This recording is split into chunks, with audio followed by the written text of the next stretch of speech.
Olá, vamos começar conversando um pouco sobre a questão da identidade do indivíduo. Esse tema é importante porque a questão da identidade ele é bastante utilizada nos estudos culturais em comunicação.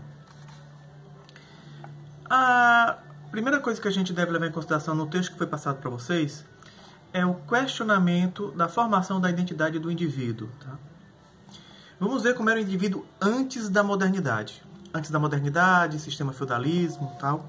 O indivíduo ele era percebido como sendo unificado.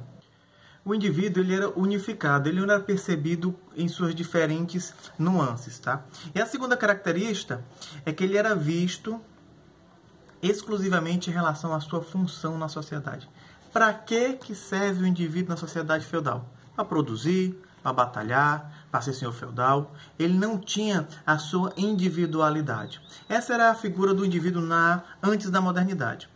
Com a chegada da modernidade, aí há uma fragmentação social e cultural absurda.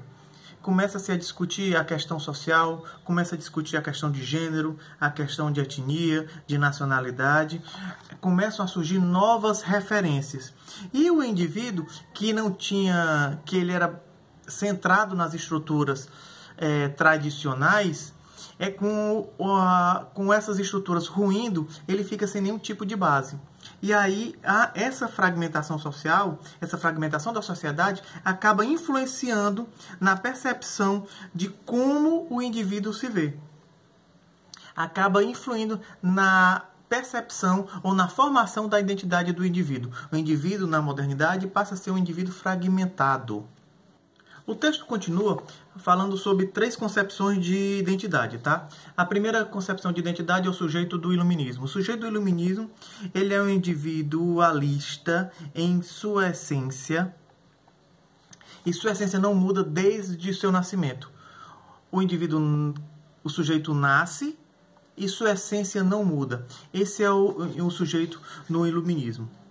No sujeito sociológico, as relações sociais, as relações que ele tem na sociedade é que vão formar a sua individualidade, a sua característica.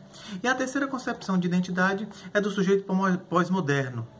Esse sujeito pós-moderno, ele é definido historicamente e não biologicamente.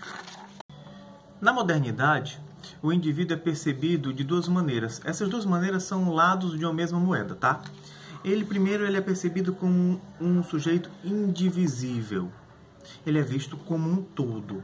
Não pode ter suas características separadas. Ele é um todo. E o segundo, ele é um sujeito, ao mesmo tempo, singular.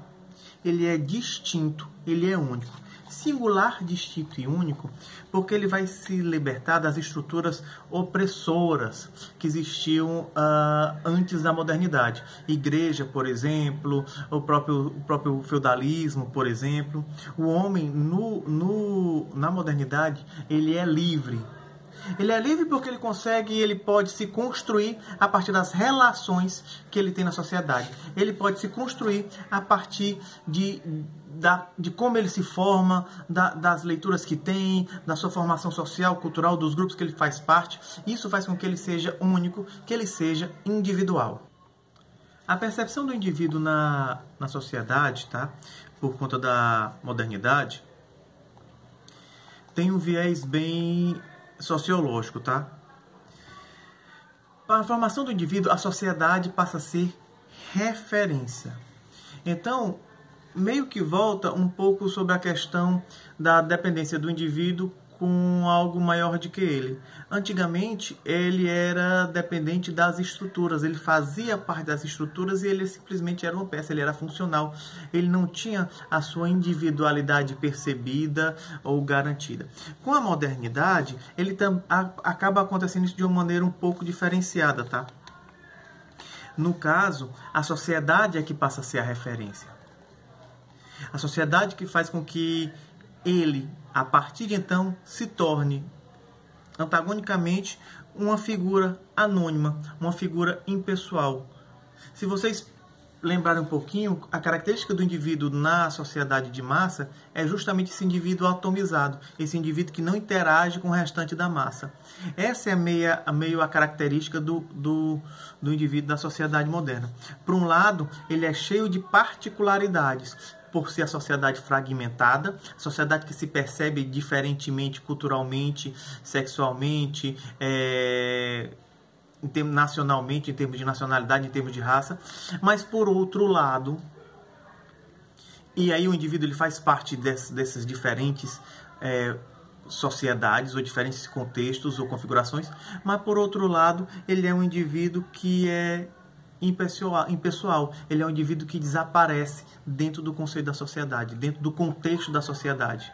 Ele individualmente para a sociedade não vai fazer mais muita diferença. Essa é a característica fundamental do indivíduo na sociedade. Para a percepção do pensamento, da construção do indivíduo na sociedade, que vai influenciar de maneira contundente nos estudos culturais, são os avanços no pensamento do social, na descentralização do sujeito cartesiano, tá? O sujeito cartesiano, ele era o centro de tudo. A partir da modernidade, o indivíduo ele não é muito, ele perde essa centralidade. A sociedade, as diferentes culturas e as possibilidades e as novas configurações sociais é que passam a ditar.